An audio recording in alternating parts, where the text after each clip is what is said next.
और सीमा के खिलाफ दर्ज एफआईआर में पुलिस को सीमा के पास क्या कुछ मिला है वो आपको हम एक एक करके बताते हैं। जी हाँ, ग्राफिक्स की मदद से एक एक करके आपको समझाते हैं कि क्या क्या बरामद किया गया है। देखिए, सीमा के पास से 4 मोबाइल फोन बरामद किए गए हैं और अपने आप में बड़ा सवाल कि 4 मोबाइल फोन उसके पास क्यों है।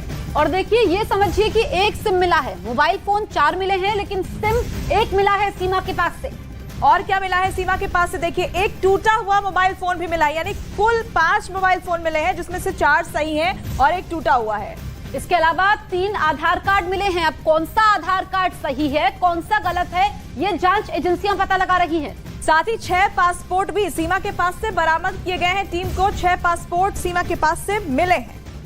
तो एक एक करके हम आपको बता रहे हैं। अब ये देखिए, 4 जन्म प्रमाण पत्र भी सीमा के पास मिले हैं, यानी कि हर चीज की संख्या एक नहीं है, उससे अधिक है। और देखिए, एक परिवार रजिस्ट्रेशन सर्टिफिकेट भी सीमा के पास से बरामद किया गया है। टीम को ये तमाम चीजें सीमा के पास से मिली हैं और कई सवाल भी इसके बाद खड़े हो रहे हैं। बिल्कुल, इसके बाद एक मैरिज रजिस्ट्रेशन सर्टिफिकेट भी मिला है और इन्हीं डॉक्यूमेंट्स के आधार पर अब आगे की जांच हो रही है। और साथ ही देखिए, 5 वैक्सीनेशन कार्ड भी यहाँ पर सीमा के पास से टीम को मिले हैं। तो एक बस टिकट मिला है, ये काठमांडू से दिल्ली तक का मिला है कि किस तरीके से सीमा पाकिस्तान से वाया दुबई फिर काठमांडू और भारत पहुंची। तो देखिए, तमाम चीजें जो बरामद की गई हैं, इसमें आपको बता दें कि 2 वीडियो कैसेट भी सीमा के पास से बरामद किए गए हैं। अब आखिर इस वीडियो कैसेट में क्या है, ये जांच के बाद खुलासा होगा। बिल्कुल, इसके अलावा एक नेशनल आइडेंटिटी कार्ड मिला है। तो इतने सारे डॉक्यूमेंट्स सीमा के पास से मिले हैं।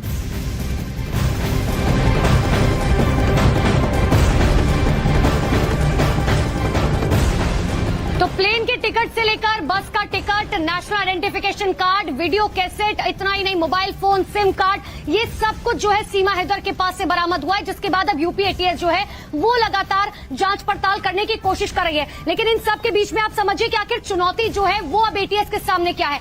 सबसे बड़ी चुनौती यूपी एटीएस के सामने ये है कि जो फोन डिस्ट्रॉय किए गए हैं उसका डेटा रिट्रीव किया जाए। और जब डेटा रिट्रीव किया जाएगा तो ये पता चलेगा कि आखिर किन किन से लगातार संपर्क में है सीमा हैदर थी। देखिए, जब पाकिस्तान की बात करें तो पाकिस्तान में वो कौन कौन से नंबर थे जिनसे लगातार बातचीत जो है सीमा हैदर की तरफ से की जा रही थी। जब पाकिस्तान से वो नेपाल पहुंची तो आखिर वो कौन कौन से लोग थे जिनसे लगातार बातचीत जो है सीमा हैदर कर रही थी। इतना ही नहीं, वो कौन सा शख्स था या वो कौन से लोग थे, चाहे वो भारत के हों या फिर पाकिस्तान के हों, जो लगातार सीमा हैदर की मदद कर रहे थे। आखिर किसकी मदद से जो है पाकिस्तान से इतनी आसानी से जो है हिंदुस्तान की जमीन पर सीमा हैदर पहुंच गई। ये तमाम सवाल जो है लगातार उठ रहे हैं, जिनके सवालों के जवाब यूपी एटीएस खंगाल रही है। लेकिन सर, सवाल इतने ही नहीं है, क्योंकि कई ऐसे राज हैं जिनको लेकर ये कहा जा रहा है जिनके बारे में सचिन भी नहीं जानता। क्योंकि आखिर दुबई से किस तरीके से वो नेपाल पहुंचती है, जिस तरीके से कहा जा रहा है कि काठमांडू का एक बकायदा टिकट जो है वो उनके पास से मिला है, तो आखिर किस तरीके से वो नेपाल से पहुंची है, उसके बाद दिल्ली पहुंची और दिल्ली से नोएडा पहुंची। तो इन तमाम सवालों को लेकर जो है तमाम तरह के कयास लगाए जा रहे हैं, जिनको लेकर अब यूपी एटीएस जो है वो सवाल पूछे। लेकिन आपको दिखाते हैं कि आखिर इस पूरे मामले में किस किस तरह की थ्योरी अब तक निकलकर सामने आई है।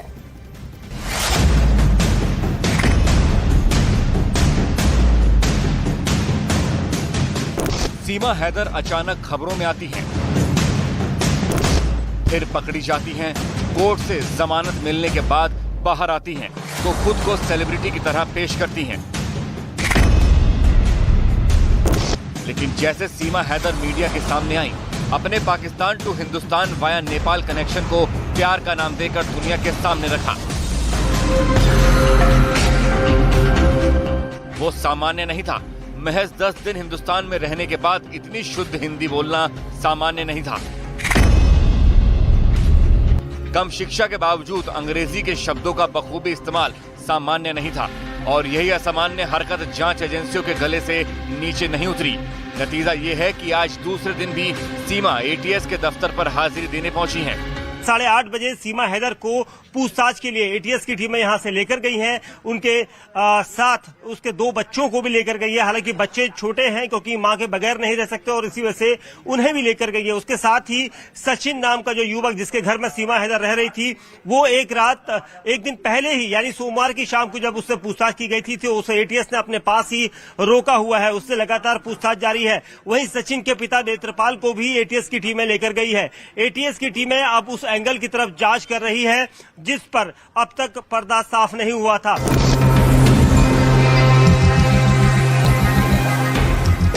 भारत की उस सरहद पर जहां परिंदा भी बिना इजाजत पर नहीं मार सकता, वहां से सुरक्षित निकल आना, फर्जी डॉक्यूमेंट से सफर करना और नाम बदलकर ऑनलाइन गेम खेलना सीमा के तेज दिमाग को दिखाता है।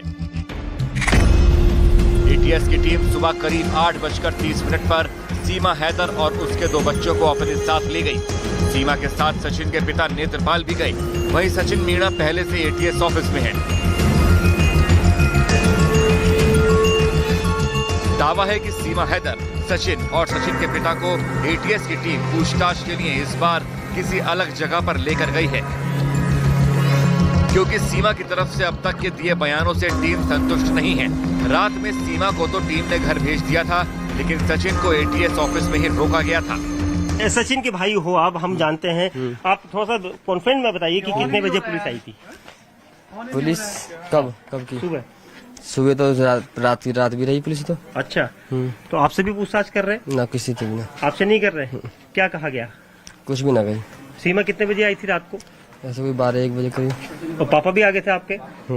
और सचिन भी आया रात? सचिन ने। सिर्फ मोहब्बत के खातिर सरहद पार करना और भारत में बिना इजाजत रहना जांच एजेंसियों की समझ से परे है। सूत्रों का दावा है कि सीमा हैदर सिर्फ उतना ही बता रही हैं जितना वो बताना चाहती हैं, जबकि जांच एजेंसियां सच की तह तक पहुंचने की कोशिश कर रही हैं। ऐसे में एजेंसियां लाई डिटेक्टर टेस्ट और पॉलीग्राफ टेस्ट का सहारा ले सकती हैं। वहीं यूपी पुलिस सीमा हैदर के पास से मिले मोबाइल में डिलीट डेटा को रिकवर करने में जुटी है। दावा है कि सीमा हैदर ने अपने कई चैट्स भी डिलीट किए हैं, जिन्हें रिकवर करने की कोशिश की जा रही है। सीमा के पास से पुलिस को क्या कुछ मिला है वो भी सुनिए। 4 मोबाइल, 1 सिम, 1 टूटा मोबाइल, 3 आधार कार्ड, 6 पासपोर्ट, 4 जन्म प्रमाण पत्र, 1 परिवार registration certificate, 1 marriage registration certificate, 5 vaccination card, 1 बस टिकट काठमांडू से दिल्ली तक का, 2 वीडियो कैसेट और 1 नेशनल आई कार्ड। पुलिस की एफआईआर में इन सभी का जिक्र है। एटीएस सीमा हैदर के हर बयान और उसकी बोलचाल के ढंग का विश्लेषण कर रही है और हर पहेली को सुलझाने की कोशिश कर रही है।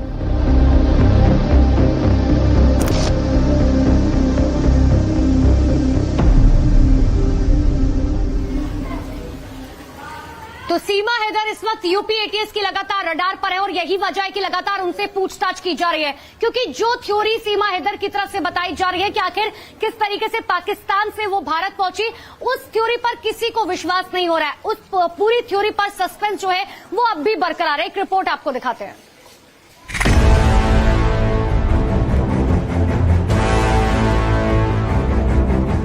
यहाँ का वीजा नहीं मिलता, मैंने यहाँ के वीजे के लिए भी ट्राई करा था, हो गया बहुत ज्यादा। तो हमने सोचा कि हम एक दूसरे बगैर नहीं रह सकते।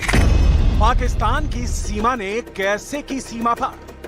पहली बार मैं 10 मार्च को आई थी सर, तब इनसे सिर्फ मुलाकात के लिए। वो कहाँ हुई थी वो मुलाकात? नेपाल में, क्योंकि यहाँ का वीजा नहीं मिलता, मैंने यहाँ के वीजे के लिए भी ट्राई करा था। ऐसा नहीं कि मैंने डायरेक्ट सोचा कि भाई मैं गलत तरीके से जाऊंगी। पहले मैंने यही सोचा कि मैं यहाँ आऊंगी। मैंने वो फहाद अब्बासी हैं, उनसे रिक्वेस्ट भी कर। सीमा पार से आई सीमा की क्या है पूरी हकीकत? सब कुछ इंडिया का, इन्होंने आधार कार्ड, राशन के कार्ड की कॉपी भेजी, वो मैंने निकलवा के उनको दी थी कि भैया मुझे मतलब जाना है इंडिया, पर भी डॉक्यूमेंट पूरे ना हो पाए। 3 चीजें होनी चाहिए।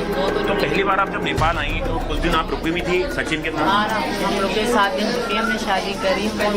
कहाँ शादी हुई आपकी नेपाल में? पशुपतिनाथ में शादी। Pakistan to India via Dubai और नेपाल, सीमा गुलाम हैदर की छौरी पर सवार। ये मेरे साथ पहली बार आए, फिर हम खेलते अच्छा खेलते थे। पुरानी थी, मैं नई थी पबजी में, तो हमारी बहुत अच्छी दोस्ती बन गई। दोस्ती से फिर 21 में हमारा थोड़ा प्रपोज हुआ, इन्होंने मुझे करा, मैं इनको करा, हम दोनों में नंबर एक्सचेंज हुए। वो तो 20 में ही हो गए थे सर। 21 में हमारे प्यार हो गया बहुत ज्यादा। तो उसके बाद तभी हमने 21 के 7वां महीना था या 8वां महीना था, तो हमने सोचा कि हम एक दूसरे बगैर नहीं रह सकते।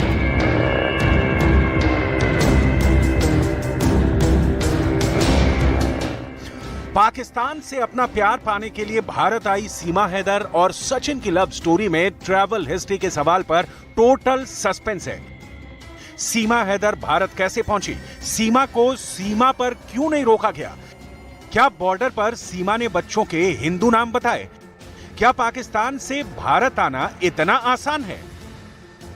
सीमा हैदर की पूरी कहानी शुरू होती है मोबाइल फोन पर ऑनलाइन खेले जाने वाले पबजी गेम से।